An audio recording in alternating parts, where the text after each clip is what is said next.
ডাক্তারি হচ্ছে one of the royal পেশা। মনে করেন মানুষের সেবা করা, কিন্তু আজকের দিনে এই জিনিসটা কিন্তু ব্যবসায় পরিণত হচ্ছে।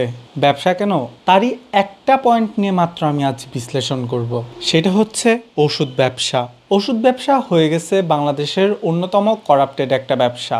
এই ব্যবসায় হয় কি জানেন, একটা ওষুধের দাম বাড়ায় সেইটার দাম করা হয় 3 গুণ থেকে 4 গুণ। এই কথাটা কেন বলতেছি, একটা ওষুধ এক কোম্পানি বের করতেছে 6 টাকা 60 টাকায়, আর একটা কোম্পানি সেই ওষুধটা বিক্রি করতেছে 34 থেকে 35 টাকায়। কেন এত দামের ডিফারেন্স কেন? কারণ হচ্ছে ডাক্তারদের টাকা খাওয়ানো। মনে করেন একটা ডাক্তার যখন কোনো প্রেসক্রিপশনে ওষুধ লেখে, অধিকাংশ সময়ই সেই ওষুধটা যদি খুবই ভালো কোম্পানির বা খুবই ভালো না হয়, তখন সে লেখে কিভাবে জানেন? ওই যেই সব রিপ্রেজেন্টেটিভ আসে ডাক্তারের কাছে, তাদের কাছ থেকে টাকা খায়।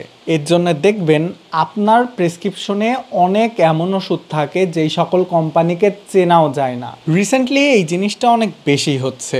দেখা যাচ্ছে কোনো ডাক্তার ফ্ল্যাট গিফট পাচ্ছে, তাছাড়া মোবাইল, ল্যাপটপ, কম্পিউটার এইসব তো খুবই সাধারণ।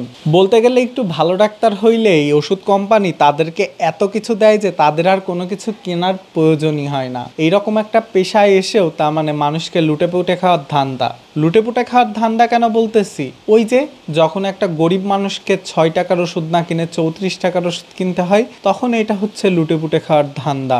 এর জন্য সরকারকে কিছু নিয়ম করতে হবে।